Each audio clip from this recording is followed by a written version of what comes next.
É só dar um recado. Primeiro, a gente vai ter a apresentação do Luciano Ramos e depois as palavras do Maximiliano. E aí a gente começa o nosso painel. Eu queria agradecer ao Francisco e à ABS pelo convite e dizer que a ABS sempre foi uma fonte de informação muito importante para mim, como jornalista de tecnologia, e para os jornalistas do setor. Eu trabalhei 17 anos em redação, cobrindo tecnologia, 11 anos fazendo comentário na CBN, então eu entendo totalmente o que a Cris tem que fazer agora, tem que entrar ao vivo. E desde março eu estou na Weber Shandwick como diretora da prática de tecnologia. Hoje nós temos 7 empresas no nosso time, atendendo empresas de tecnologia na área de B2B. E também agradecer ao time da Weber Shandwick que está aqui, trabalhando com a gente nesse evento, que é a Érica, o Diego e a Jaqueline. Bom, então agora eu vou chamar o Luciano para começar. Obrigada.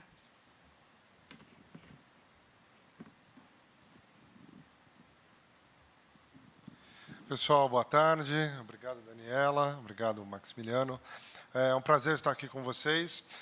O que eu gostaria de fazer nesse início aqui, na verdade, é colocar um pano de fundo para essa nossa conversa, baseado nos números que a gente tem trabalhado junto com a ABS já há algum tempo, né, que trazem uma fotografia do mercado e que vocês estão habituados a recebê-la anualmente. Então, eu quero comentar sobre alguns desses números, deixar essa discussão preparada para que possamos aqui explorar um pouco mais e entender não só o que aconteceu, que é a fotografia que a gente está trazendo, mas também o que a gente espera, quais são as perspectivas que a gente espera para esse mercado para agora, 2017, 2018 e para os próximos anos, né?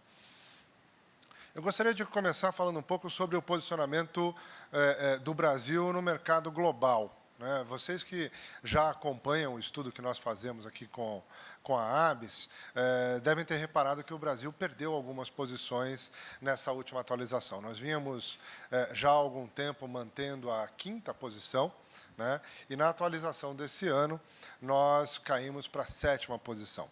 Isso é motivado por alguns fatores, né? Tanto as questões internas do país, em torno de economia, cenários políticos que geraram incertezas para as empresas e que tiveram que, muitas vezes, refrear os seus investimentos em tecnologia, mas também tem um aspecto interessante que boa parte desse mercado é dolarizada. Nós tivemos, ao longo aí de 2015 e 2016, um efeito bastante significativo de desvalorização do real, né, que, traduzindo para dólares, acaba gerando menos dólares e, portanto, uma posição um pouco menos importante nesse ranking. Mas, ainda assim, nós estamos mantendo a 7ª posição. O cenário que nós vivemos hoje, um pouco mais previsível, com um nível de confiança das organizações já um pouco mais restabelecido, já desenha uma recuperação nesse ranking, né? Nós estamos vendo aqui para o próximo ano a retomada, talvez de um 6º e talvez até mesmo, dependendo das condições de mercado, voltar à 5ª posição. Mas isso depende ainda de uma série de fatores. O fato é que temos uma recuperação em vista. Essa recuperação nos mantém numa posição bastante satisfatória e importante também no contexto de América Latina, né? O Brasil representa hoje cerca de 36% do mercado de TI da América Latina, né? À frente de México, à frente de Chile, ou seja, é a principal economia em termos de investimento de TI na região, né? E felizmente, o que a gente vê é que os impactos que nós temos de economia e tudo mais, eles, sem dúvida, refletem nessa evolução dos investimentos, mas, felizmente, não de forma tão severa quanto a nossa própria economia. Então, se a gente olhar o gráfico da direita que eu estou trazendo para vocês, a gente vê nas barras azuis qual foi o crescimento de TI ao longo dos últimos anos, né? E a gente vê nas barras verdes o avanço do nosso PIB, né? O que a gente pode perceber é que há um certo descolamento que permitiu que, a despeito de resultados de economia bastante discretos, o mercado de TI continuasse avançando. Em 2016, essa figura acabou mudando, a gente teve um decréscimo no mercado de TI. O que a gente vê que, em 2017, passamos a recuperar. Então, tivemos um primeiro semestre baseado nas conversas com a indústria, com os provedores de tecnologia, até mesmo com os executivos de grandes organizações, tivemos um primeiro semestre um pouco melhor do que a expectativa que trazíamos para 2017, e vemos aí um segundo semestre que se desenha também com uma sensação de otimismo e de continuidade dessa retomada de investimentos, tanto do lado do provimento como do lado do consumo de tecnologia. Então, são sinalizadores bastante importantes para a gente ter uma ideia de como as coisas devem correr daqui para o final do ano e como elas devem estar no início de 2018. Eu gostaria de falar sobre algumas tendências, né, e eu trouxe 3 aqui principais para a gente comentar. Esses números que eu vou comentar também fazem parte do estudo que nós montamos aqui com a ABS nesse ano, que estão relacionadas com tecnologias da terceira plataforma. Vocês já devem ter visto essa definição do momento tecnológico que nós estamos, que a IDC traz, chamada terceira plataforma, calcada em cloud, big data, mobilidade, social business. Por cima disso, a gente vê as tecnologias emergentes, que nós estamos chamando de aceleradores de inovação, e aí temos IoT, segurança de próxima geração, robótica, cognitivo. Esses elementos têm mudado a dinâmica dos investimentos em tecnologia no país. E eu gostaria de comentar um pouco dessas mudanças, do que eles estão trazendo de mudança nos investimentos. Começando a falar da parte de mobilidade, a gente vê que o mercado de mobilidade continua sendo muito significativo no aspecto de transformação digital. A gente está falando que em 2017 a previsão é de venda de 55 milhões de dispositivos aqui no país. Ressalva importante, desses 55, 48 milhões são smartphones. Então, vejam a relevância da mobilidade dos smartphones, tanto no âmbito de consumidor, como no âmbito de empresa, para esse movimento. Quando a gente fala de experiência, hoje, a gente fala em ter uma experiência única em qualquer canal de contato que temos com os nossos clientes ou com os nossos colaboradores. Isso diz respeito tanto a dispositivos de mobilidade, computadores, website, a presença num ponto de relacionamento físico, e a mobilidade tem ganhado essa relevância nessa experiência, nesse conjunto de experiências integradas. A gente está falando de atingir 270 milhões de conexões de dados móveis ativas no Brasil, sendo que desse total, cerca de 250 milhões são conexões de consumidores, de usuários finais. Também bastante significativo nesse contexto que eu acabei de mencionar. E, por fim, a gente está falando de uma base instalada de PCs, e aqui eu estou chamando de PC tanto os computadores desktop tradicionais, como os notebooks, aqueles que a gente leva conosco para cima e para baixo, uma estimativa de 51 milhões de dispositivos existentes hoje nessa base, o que representa para a gente uma leve aceleração em relação aos anos anteriores, com uma taxa de substituição na casa de 8%. Importante destacar que essa taxa de substituição não significa necessariamente a atualização desse parque de PCs, mas significa também a substituição de um dispositivo tradicional, como um computador, para um smartphone ou para um tablet. A gente vê muitas empresas seguindo nesse caminho, principalmente falando de forças de trabalho mobilizadas, que estão atuando no campo, substituir um dispositivo maior por um mais simplificado e que, ainda assim, permita que essa equipe interaja com os processos de negócio de maneira ágil e eficiente. Olhando para a cloud é um fenômeno bastante importante na TI brasileira. É um mercado que, de maneira conjugada, cresce a ritmo de 2 dígitos. A gente está falando de um crescimento composto na casa de 23% daqui até 2020. E eu separei, na parte de cloud, 2 fatias que são importantes para nós aqui, que é a parte de plataforma como serviço e a parte de software como serviço. Só lembrando, quando a gente fala de nuvem pública, a gente fala sempre de 3 pedaços: infraestrutura, plataforma e software. Infraestrutura com a base de computação, de armazenamento, de conectividade. Plataforma com os elementos que servem para integrar e construir soluções. E a parte de software, efetivamente, com os processos de negócio. O que a gente pode ver nessa figura, e comentando até mesmo da parte de infraestrutura, é que a plataforma ela vem ganhando relevância e ela tem servido para costurar essas soluções. Seja costurar no âmbito da própria nuvem pública, ou seja, integrá-las com os ambientes internalizados, os ambientes que não estão ainda no modelo de nuvem, sejam eles legados ou sejam eles ainda em outras locações que não as instalações físicas da própria organização. Essa integração ela vai continuar avançando porque os ambientes, na nossa visão, na visão da EDC, eles permanecerão híbridos. A gente tem ambientes que hoje carregam legados, que vão levando informações, o que por qualquer motivo tem uma relevância importante para essas unidades de negócio, e eles vão ser integrados cada vez mais com aplicações e plataformas em nuvem para atingir os objetivos de negócio. Então, nesse sentido, a gente está falando de partir de um patamar de investimentos, considerando só as fatias de plataforma e software, hoje, na casa de 746 milhões de dólares aqui no Brasil, para avançar para 2020 para a casa de 1,7 bilhões de dólares nesse mesmo mercado. E ainda com a parte de infraestrutura como serviço vindo com muita força. As empresas já perceberam como essa camada pode ajudá-las a otimizar a sua TI, a mudar a relação de custos, a talvez trazer maior flexibilidade, agilidade, e isso tem feito também um interesse crescente na parte de infraestrutura. Se nós olharmos aqui a parte de Big Data Analytics, é um mercado que já tem um comportamento um pouco mais, vamos dizer, estabilizado, já numa curva de adoção diferente. É claro que tanto Cloud como Big Data Analytics vão sofrer influências de outras tecnologias emergentes, como o caso de Cognitive, ou o caso de IoT. Mas na parte de Analytics, nós tivemos aí um amadurecimento desse mercado em termos de entender quais são, de fato, as ferramentas que podem gerar valor para a minha organização e como trazê-las para dentro do meu contexto de negócio.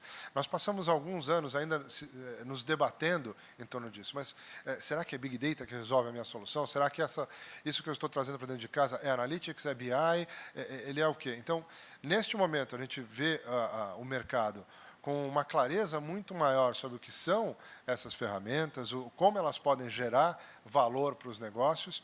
E a gente vê algumas tecnologias emergentes dentro desse contexto com um crescimento muito significativo.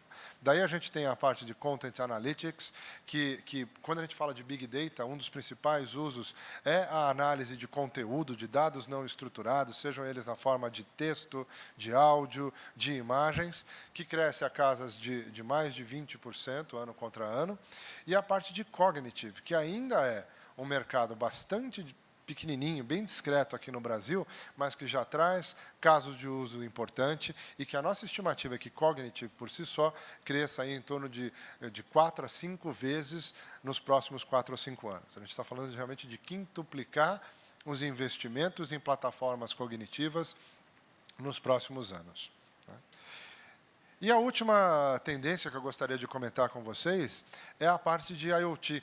IoT, para que vocês possam entender um pouco dessa figura que eu estou trazendo, a gente está comentando tanto do hardware de IoT, como a conectividade necessária para que esse hardware possa desempenhar a sua funcionalidade e mandar e coletar dados. A gente está falando da parte de software, que viabiliza soluções de IoT e que dá uma função para cada um desses dispositivos. E a gente fala da parte de serviços, serviços que vão ajudar a suportar a propagação desses dispositivos e que vão até mesmo suportar a sua existência nos locais onde eles estiverem fisicamente estabelecidos. Então, dentro de serviços, por exemplo, a gente vê toda a parte de agentes de campo para acompanhar e monitorar esses dispositivos. Então, considerando todo esse ecossistema, nós estamos falando de investimentos que devem atingir, em 2020, cerca de 13 bilhões de dólares aqui no país.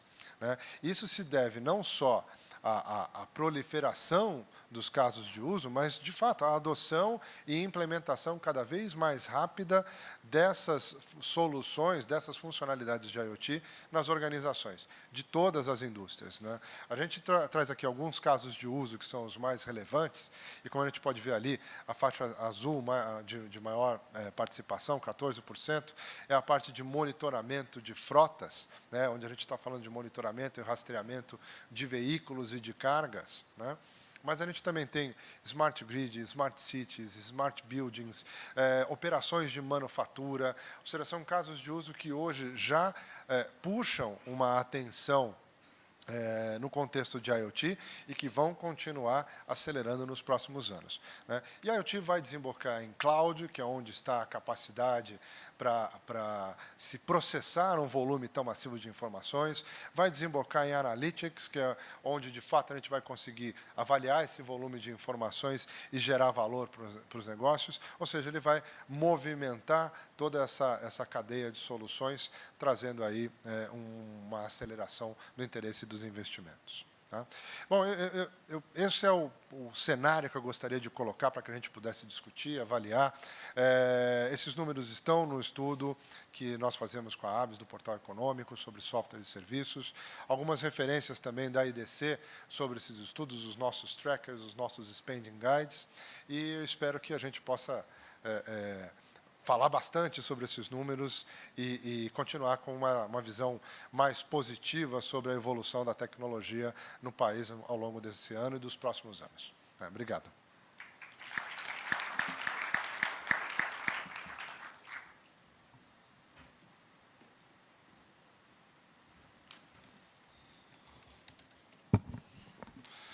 Bem, boa tarde, quase boa noite a todos. Última sessão do dia. Vou tentar ser breve. Também acho que todos estão cansados e vou tentar também trazer algum conteúdo que seja novidade diante de tudo aquilo que já foi dito aqui hoje, de extrema relevância, né? Eu quando me preparava para falar aqui, falar sobre o futuro, né, eu procurei algumas frases, né, para ver, animar aqui a plateia, né? E uma das frases eu falei, não vou usar essa frase. Eu não vou usar essa frase porque essa frase não é boa, é uma frase negativa. Mas depois do que o Manuel falou, eu tenho que usar essa frase porque eu acho muito conveniente, né? O Manuel está ali, né? Tem uma frase que é de um ex-ministro da Fazenda, ou então de um ex-membro de uma equipe do Ministério da Fazenda passada, né? Que ele disse que no Brasil até o passado é incerto. Então, Manuel, em homenagem a você, tá? Eu resgato essa frase. Mas a gente não veio aqui para falar de passado, a gente veio para falar de presente e futuro. E aí eu quero agradecer aqui ao Francisco por toda a generosidade de ter me convidado, e mais do que isso, né, ter dado a oportunidade de eu participar aqui do Congresso da ABS, porque hoje eu tinha um outro compromisso pela manhã, não poderia vir pela manhã, e o Francisco gentilmente promoveu uma acomodação que me permitiu estar aqui hoje. Então, Francisco, meu agradecimento aqui em nome, não só meu nome, mas também do Ministério da Ciência, Tecnologia, Inovações e Comunicações. Cumprimentar aqui os colegas da sessão, né, a Daniela Brau, o Luciano, a Cristina Andaluca, que daqui a pouco se junta a nós, né? Então, nessa minha digressão aqui sobre presente e futuro, né, dar todos os elogios ao trabalho que o Luciano acabou de apresentar, né, que retirou bastante do que eu poderia falar agora na sessão, né, mas me permite também otimizar o tempo, né, e dizer algumas coisas, né. Quando eu assumi a Secretaria de Política e Informática, uma das preocupações que eu tive, né, naquele momento de fusão com o Ministério das Comunicações, Ciência e Tecnologia, né, foi criar dentro da CEPIM uma diretoria, que nós chamamos de Ecossistema Digital, que é uma diretoria responsável por acompanhar os desafios momentâneos do setor. Então, essa secretaria, que o nosso diretor é o Otávio Cacheta, cuida de acompanhar momentaneamente o que está acontecendo no setor, e aí tratar das questões que foram tão bem debatidas na sessão anterior, as questões tributárias, trabalhistas, a questão aí da ética de mercado, né? A questão burocrática. Então, esse departamento que a gente criou na CEPIM cuida de fazer isso, né? Falar de futuro, eu acho que a gente tem que ter a partir de quê? De que o futuro a gente está falando, né? De qual é o futuro que a gente quer dizer, né? E aí também me resgatar algumas frases aqui de pensadores, né? Um economista, voltando aqui a homenagear os economistas, né? Nós tínhamos um economista que era o Keynes, né? Que ele dizia que, bem, no futuro todos estaremos mortos. Então, obviamente, que não é esse futuro, né, que a gente está falando. A gente pretende falar de um futuro que seja próximo, em que a gente tenha algum mecanismo de controle e a gente possa, como Peter Drucker falava também, né, que criar um futuro, né, procurar criar um futuro que a gente possa administrar, né. E aí nesse sentido, né, é importante a gente dizer qual é o ponto de partida. E eu acho que foi muito bom a apresentação do Luciano, mas é muito bom resgatar, e aqui eu vou voltar a fazer de pública homenagem à ABS, né, por todo o trabalho que faz de ter os melhores indicadores do setor, né, que eu conheço aqui no Brasil, né. E aí é importante a gente saber que é um setor, né, que ele é maior que o mercado australiano, ele é pouco menor do que o mercado indiano, né? O Brasil sozinho é quase 37% do mercado latino-americano. O segundo local colocado no mercado latino-americano, né? O Brasil é 50% maior do que ele, que é o México, né? O setor no Brasil tem mais de 15 mil empresas. Esse setor tem mais de 15 mil empresas, de acordo com os dados, né, aí da pesquisa da ABS.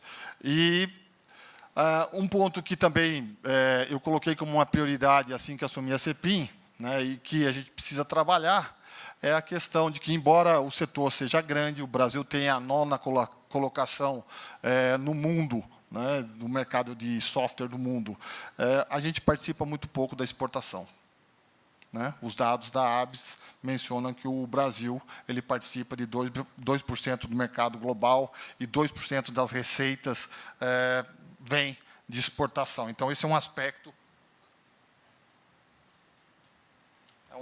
para a gente trabalhar, né?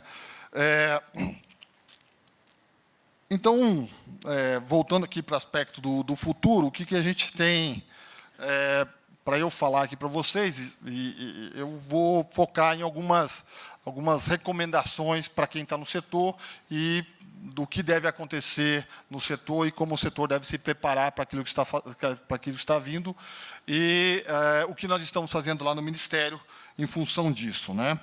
Então, o primeiro aspecto, vocês devem saber que a minha carreira foi feita principalmente no setor de telecomunicações, e o setor de telecomunicações talvez tenha sido o segundo setor que, no mundo, sofreu o impacto aí da convergência digital e de uma dissolução de fronteiras, né? O que eu quero dizer com isso, né? Lá atrás, quando surgiu o celular e surgiu o SMS, né, o celular engoliu o pager.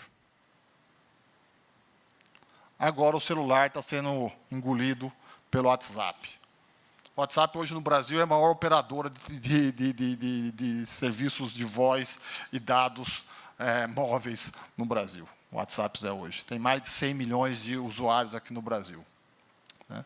E o que isso significa? Antes do setor de telecomunicações, talvez só o setor de música tivesse sido tão impactado pela tecnologia como tem sido o setor de telecomunicações. O setor de música, quando começou a surgir o streaming, o MP3, foi muito impactado. A indústria de mídia foi muito impactada pela tecnologia.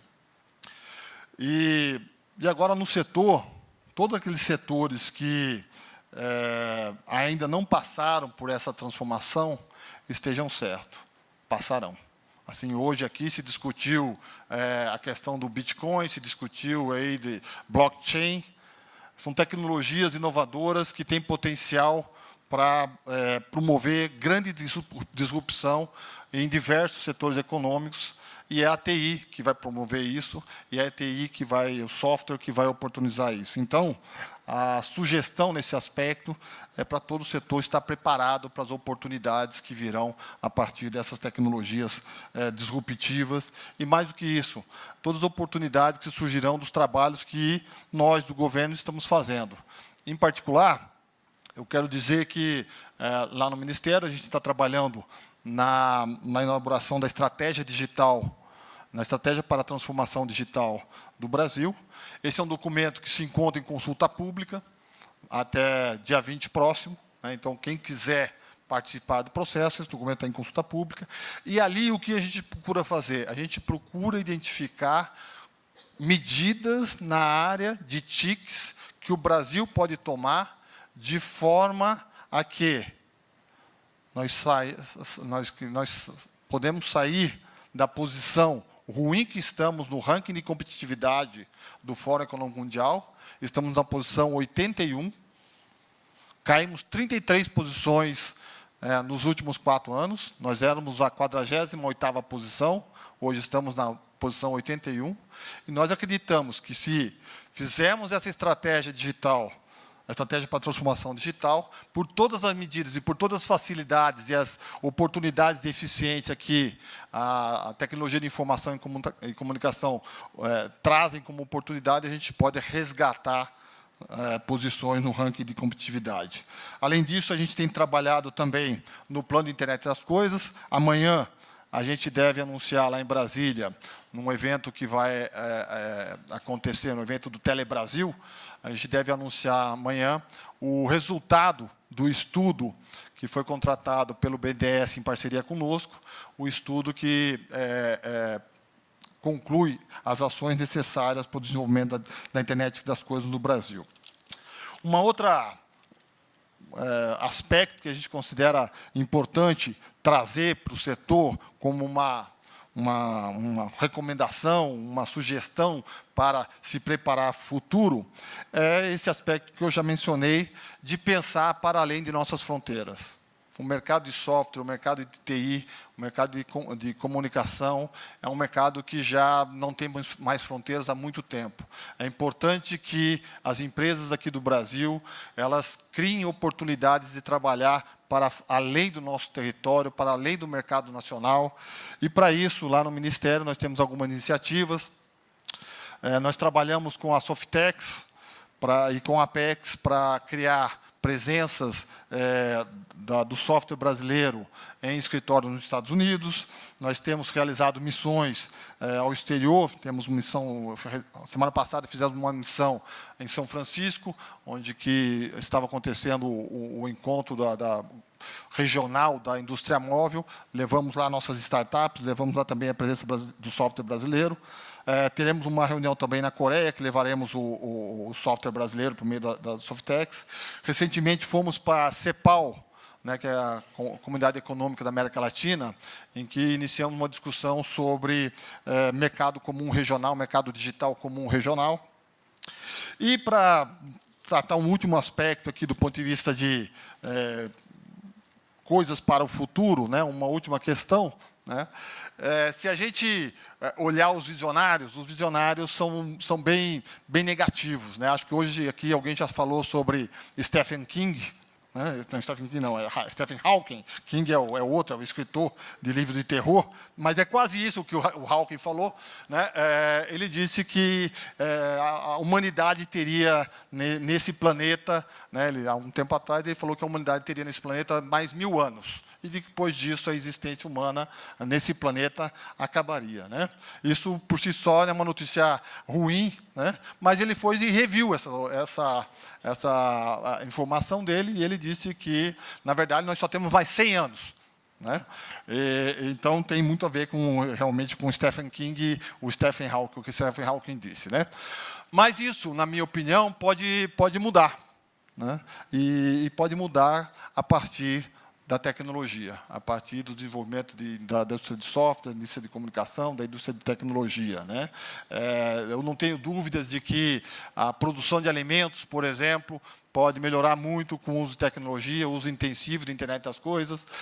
Nesse trabalho que estamos fazendo da internet das coisas, por exemplo, a gente detectou que entre a produção e o consumo de grãos no Brasil, como regra geral, a gente perde 30% dessa produção. Desses 30%, 40% é perdido só no transporte, entre a colheita e até a distribuição. Se a gente usa a internet das coisas e consegue reduzir isso, mais pessoas poderão se alimentar melhor. Então, a tecnologia pode ser, sim, a solução para que a gente não tenha o desafio de um futuro incerto, não sabido, mas a gente poder construir um futuro que seja de sucesso. Mas, para isso, a gente precisa tratar de algumas outras questões. É preciso tratar, à medida que a tecnologia avança e que mais e mais informações são coletadas das pessoas em todos os seus ambientes, é preciso que a gente se prepare para discutir questões sensíveis para além dos negócios, questões como privacidade, como soberania, como algoritmos de dados, né? E o setor precisa se preparar para isso, e essa é a minha última sugestão para o setor, para o futuro saudável, dinâmico e de longa vida para o setor de software. Muito obrigado.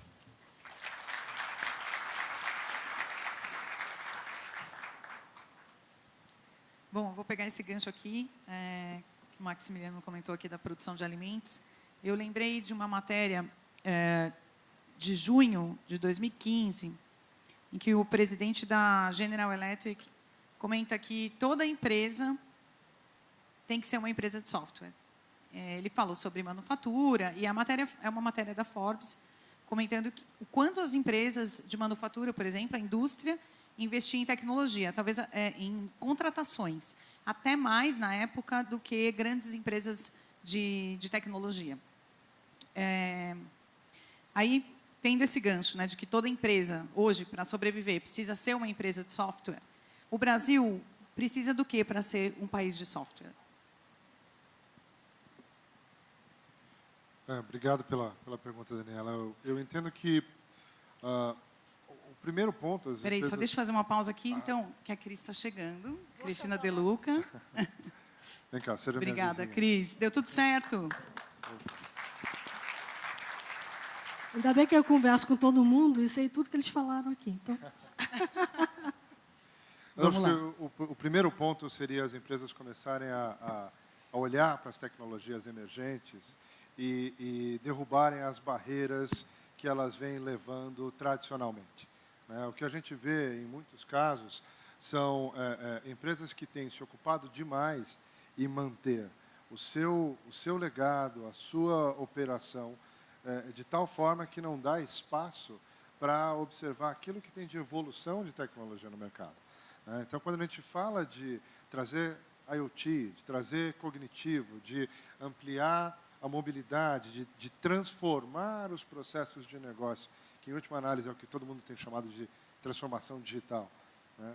Isso só vai acontecer se as empresas pararem para criticarem essa postura e falarem, ok, eu preciso mudar essa tecnologia, eu preciso avançar, eu preciso trazer inteligência para o meu negócio, eu preciso transformar essa inteligência em inteligência e valor para o meu consumidor final, né?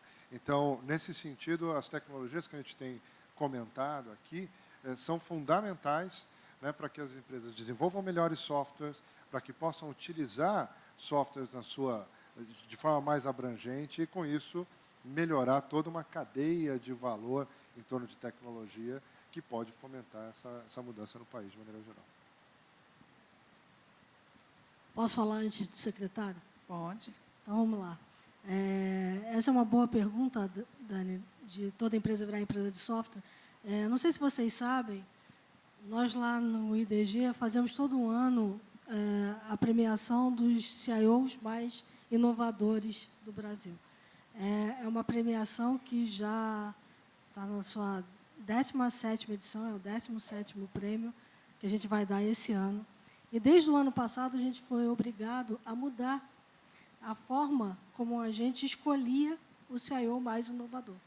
Porque aquilo que a gente perguntava para o CIO já não, começava a não valer mais.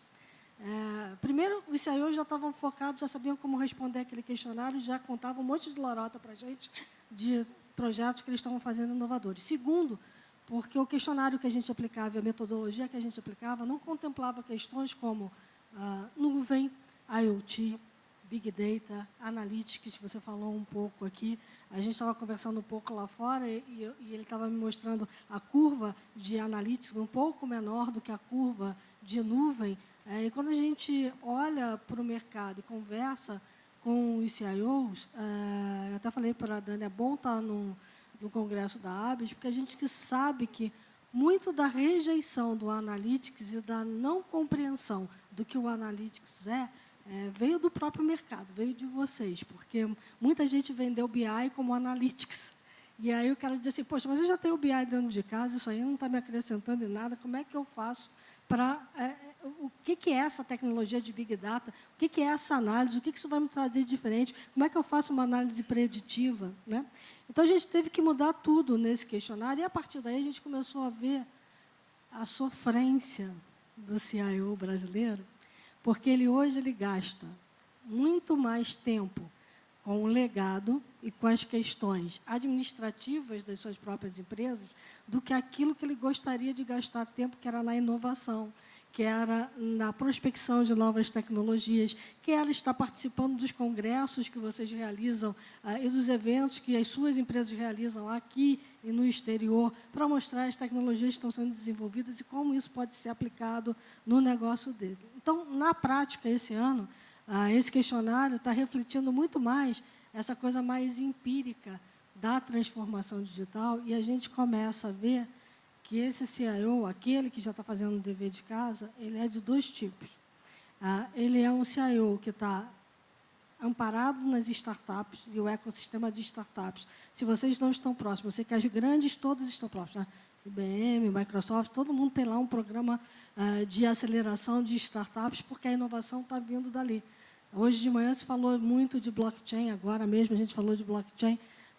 Blockchain surgiu, não surgiu de vocês. Se a gente for olhar de onde veio o blockchain, ninguém aqui estava preparado para ele, e agora está todo mundo correndo atrás. A IBM tem uma área de blockchain, Microsoft tem, assim como quem está lá na área dos clientes de vocês, tem vários segmentos de mercado que estão tendo que estudar blockchain, porque, de alguma forma, vai ser uma ruptura. Né? O Don Tapscott, que esteve aqui no ano passado, que foi o autor do livro Economics, tem um livro agora sobre blockchain, e ele diz muito claramente que ele espera que blockchain seja uma revolução da própria internet. É uma outra internet, completamente diferente, com toda aquela cadeia de valor muito bem estabelecida, de rastreabilidade, de novas formas de estabelecer confiança nesse mundo que a gente está vivendo. Então, Dani, quando a gente fala assim, toda empresa vai ser uma empresa de software, muitos CIOs já acordaram para essa realidade.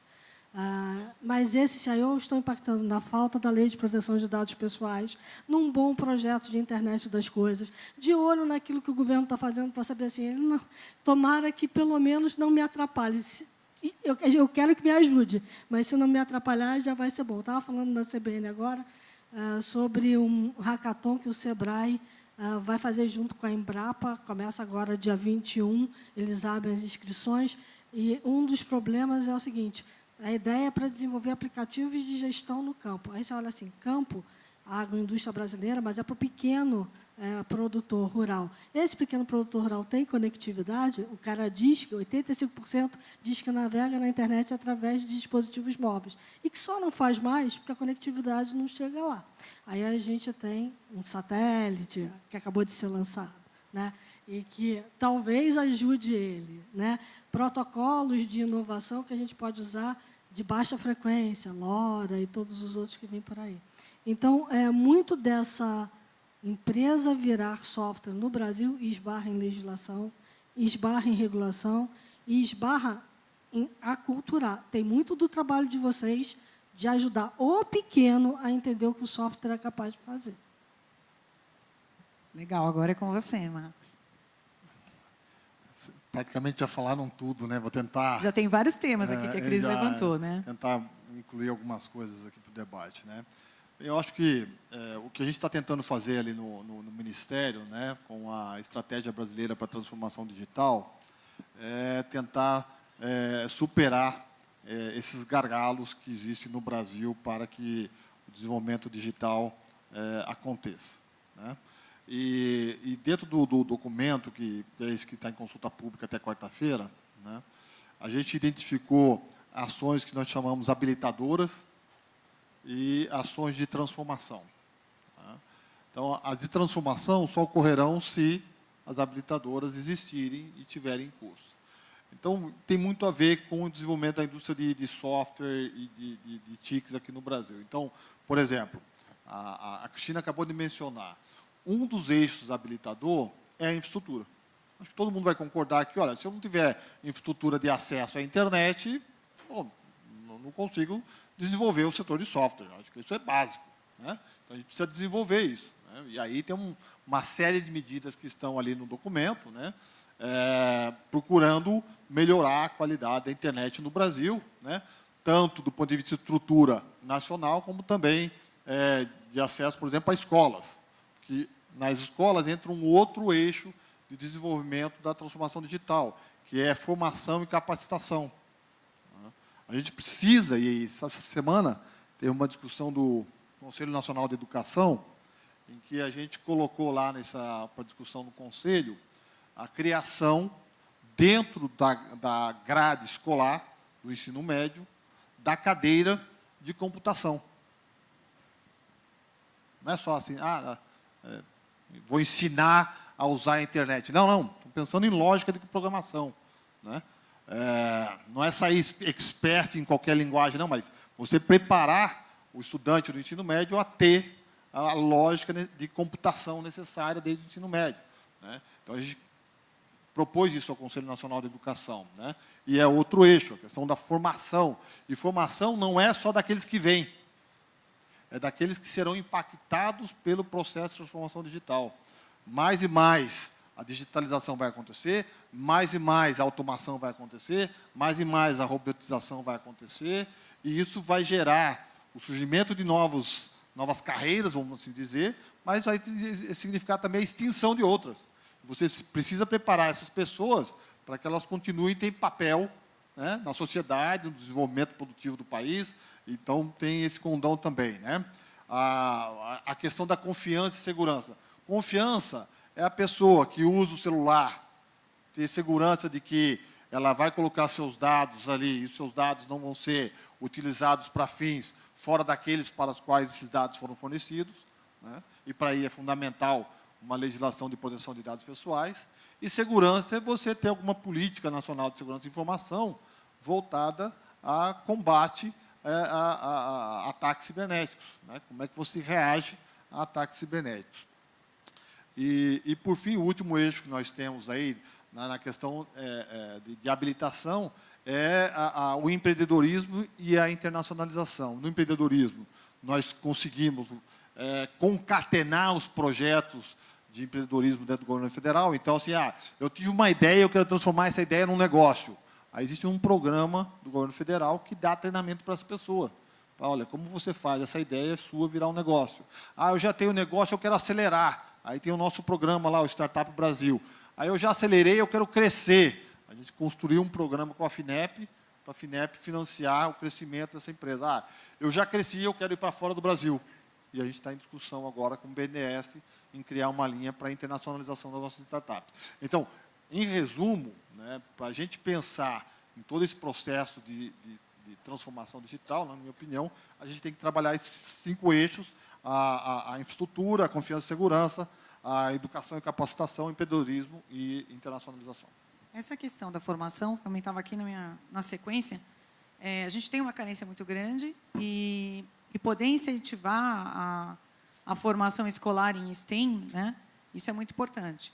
Agora, você comentou sobre a apresentação ao Conselho Nacional de Educação. Como é que fica esse trâmite? Como é que funciona isso? A gente tem alguma previsão para entrar em prática? Eu não tive retorno da reunião ainda, né? mas a gente submete para o conselho avalia, né? Tem que considerar todas as questões existentes dentro da estrutura escolar brasileira para implementar isso, né? Mas, e aí depois se implementa no currículo. Aí no currículo você vai colocar lá determinada carga horária, né, para aqueles fins. E o que a gente está propondo é exatamente isso, que dentro das cargas horárias reservadas para exatas, né, se tem uma quantidade de horas reservadas para formação na área de computação, né. Eu não tive retorno ainda da reunião do conselho, assim que tiver eu posso passar. Legal. Tem outro comentário que eu queria fazer também, falando aí de mão de obra. A gente tem uma carência de mão de obra e, conforme o último painel, a reforma trabalhista deve trazer uma flexibilização para quem contrata, para projetos, por exemplo, de tecnologia, que eu estava comentando, a Cris estava comentando isso comigo, quer dizer, seria favorável para projetos de tecnologia, né? Você tem começo, meio e fim de um projeto, então seria muito favorável. Agora tem um ponto que hoje de manhã o Emerson Capaz levantou, que pode ser que a gente tenha uma reoneração na folha de pagamentos, exatamente, pela folha de pagamentos, o que seria muito complicado para o setor, né? Então, queria saber qual que é a sua avaliação, enfim, é de vocês, né? Não só do Maximiliano. Obrigado. Sem dúvida, a gente vê um impacto bastante significativo caso a gente volte a ter essa oneração. Na verdade, não é só a questão do quanto isso pode representar de despesa, de quantas empresas vão ter que despender para lidar com isso, mas é também essa questão de não ter clareza de como as regras do jogo ficam em um determinado momento do tempo. Quer dizer, hoje eu me planejo para trabalhar dessa forma, mas talvez eu tenha que mudar esse planejamento ali na frente. Muito do que a gente sofre, do que a gente tem de impacto na performance do nosso mercado de tecnologia no país, ele é originado na incerteza, né, em não saber exatamente qual é o próximo passo que a gente vai ter na regulação, qual é a próxima medida que o governo vai tomar, ou qual é a próxima intempérie que pode afetar aspectos políticos ou econômicos, né. Essa incerteza ela ficou muito clara para a gente ao longo de 2016, né, e, na verdade, desde ali, outubro de 2014, vamos sofrendo com situações que têm minado a confiança do mercado. Então, assim, eu acho que o principal ponto é estabelecer aqui uma visão clara de, ok, uma conversa aberta com o segmento, com as empresas de tecnologia, com as empresas que têm investido mais fortemente em tecnologia, para falar, olha, esse é o plano, essa é a ideia. Como é que vocês podem participar conosco junto desse plano e estabelecer regras que sejam claras, que diminuam a insegurança, que diminuam a incerteza e permitam um avanço mais tranquilo nesse sentido. E não está só do lado de quem produz software, da empresa afiliada à ABS, está muito do lado do usuário também, né? A gente está vivendo num mundo onde a terceirização de mão de obra ela é uma realidade. Hoje, a própria pesquisa dos CIOs mostra claramente que os departamentos de TI estão encolhendo.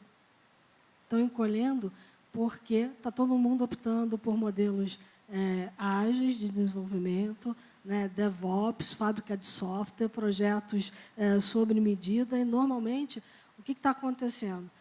O departamento de TI está ficando com toda a estratégia e o desenvolvimento está na mão do fornecedor da tecnologia ou do desenvolvedor da aplicação que ele vai fazer. Então, a gente também não pode esquecer que tem um parque enorme aí com um legado imenso. A gente estava comentando lá fora, eu estava falando, a gente pergunta para o CIO, você tem nuvem? Aí ele diz, sim, estou mudando tudo para a nuvem. Qual é a nuvem que você usa? Qual é a infraestrutura? Ele diz assim, nuvem SAP, nuvem Microsoft, às vezes aparece, isso tudo bem, é tranquilo, mas nuvem SAP, nuvem Oracle, nuvem de empresas que a gente não sabe que o que ela tem é o software oferecido na nuvem, mas muitas vezes a infraestrutura de nuvem não é dela. Mas o CIO vê assim, porque o relacionamento dele é com aquela empresa, né? Então, a nuvem que ele tem é simplesmente a atualização do software que ele tinha on-premise, levando para uma estrutura que está distante dele. Tudo isso, às vezes, é feito com mão de obra terceirizada, ou do próprio fornecedor do software, ou de alguém que ele contrata, porque ele não tem mais essa equipe de desenvolvedores. É claro que isso varia de segmento para segmento, mas a gente tem visto isso ser quase que uma norma daqui para frente, muita gente reduzindo o seu departamento de tecnologia. E aí, uma legislação trabalhista tem que vir amparar esse tipo de prática e não complicar.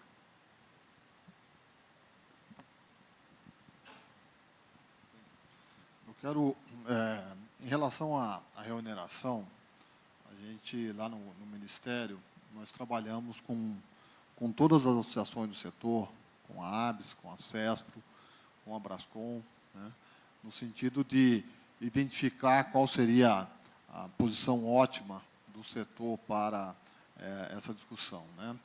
Mais do que isso, eu participei de, pelo menos, 2 audiências públicas sobre o tema e tive 2 reuniões com o Ministério da Fazenda para tratar especificamente da questão da remuneração, né. O primeiro aspecto que eu levei, né, Brown, foi que era ruim como mensagem para a atração de investimentos você atrasar, você adotar uma nova regra no meio do ano, né? As empresas do setor planejam seus investimentos, planejam suas contratações, e aí no meio do ano surge uma nova regra com determinada condição diferente daquela com que a empresa tinha se planejado. Então, levei essa preocupação para o Ministério da Fazenda. E também levei a preocupação de que impactar no setor de software, impactar num setor que vai ser fundamental para o desenvolvimento do país, né? E o Ministério da Fazenda, na época, foi bastante, enfim, próximo da nossa postura, mas o Ministério da Fazenda tinha uma preocupação muito objetiva, que é a questão do ajuste fiscal, né? O que a gente argumentou nesse aspecto é que o grande problema da contribuição previdenciária patronal é que envolveu um grande número de setores econômicos. E, em alguns setores econômicos, a medida trouxe resultado, em outros não. E nós procuramos mostrar para a equipe econômica que, no setor de software, havia trazido resultado. Por exemplo, né, a Cristina falou tangencialmente aqui de modelos inovadores de contratação, etc. e tal, mas, na verdade, o que havia antes, né, era a tal da PJização, né? Você, em vez de contratar diretamente, você contratava através de uma PJ, né?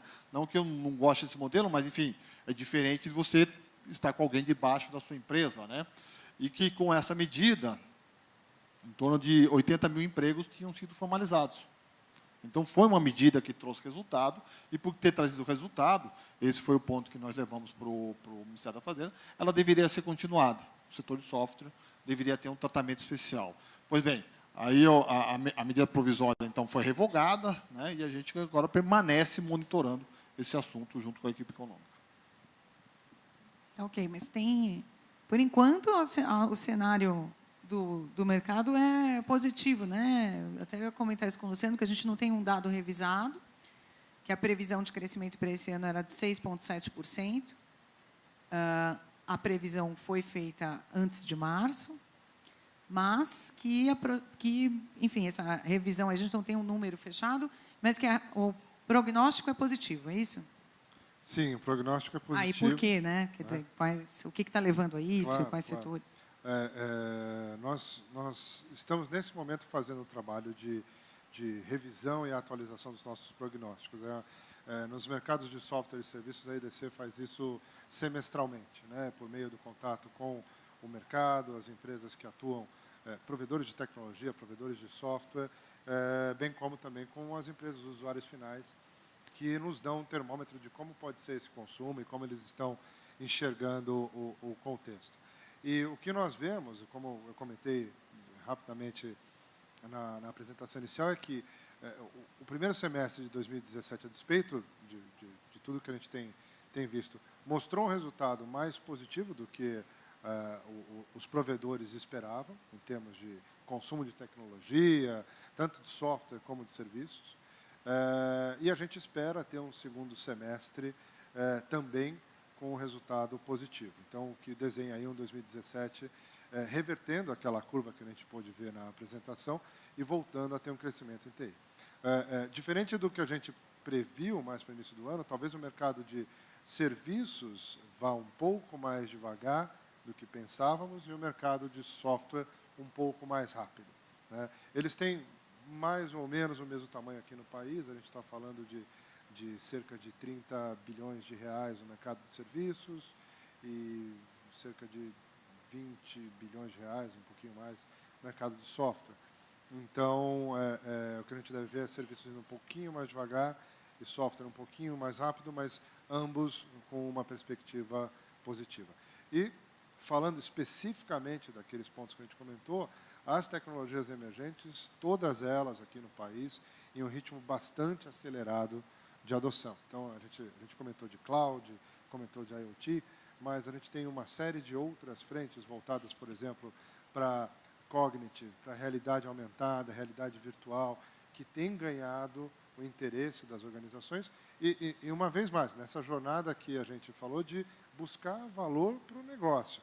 Não é e não será nunca tecnologia por tecnologia, mas assim entender como que essas inovações podem aterrissar no negócio e gerar valor para o seu cliente, para o seu usuário final.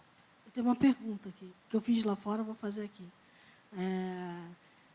Assim, lá fora eu perguntei para ele o seguinte, mas aonde eu encaixo IoT, nuvem, realidade aumentada, inteligência artificial?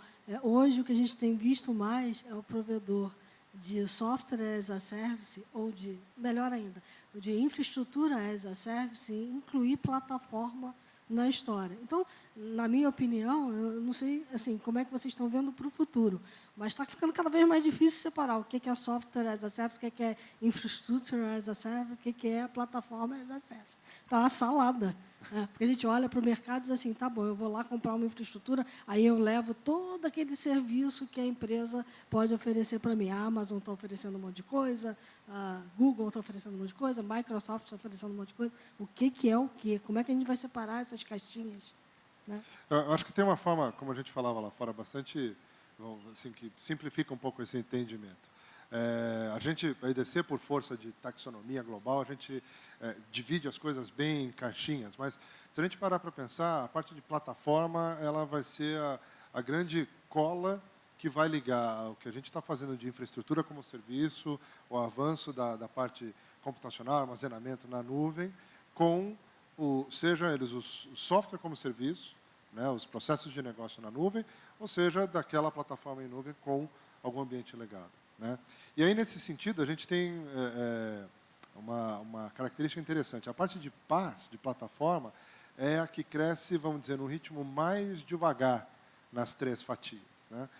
A gente está falando de infraestrutura crescendo a 20 e tantos %, ano contra ano, daqui até 2020. A gente fala de software como serviço também crescendo acima de 20%, mas plataforma vai crescendo ali na casa de 16% a 18%. E isso está ligado, primeiro, porque quem tem clareza hoje para utilizar a plataforma são, primeiro, empresas que já têm um porte, uma maturidade e que entendem como podem fazer uso dessas soluções para costurar os seus sistemas, as suas aplicações de negócio e, com isso, tirar proveito de fato do que esses provedores de tecnologia têm oferecido.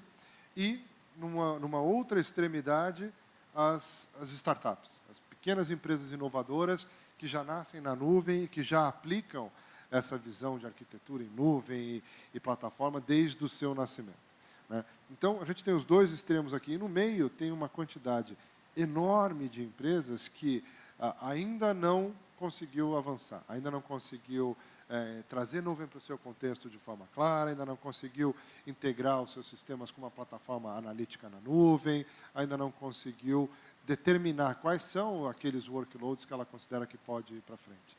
Então, tem um caminho importante aqui nesse meio, né, e onde está a maioria das empresas, em termos de quantidade de empresas, para que elas entendam, possam trilhar e, de fato, dar um gás na parte de plataforma.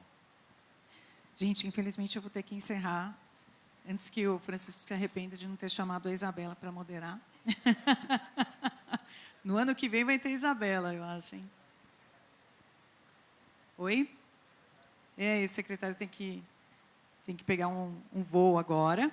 Mas eu gostaria de agradecer imensamente a participação de vocês e a presença de todos aqui. Muito obrigada.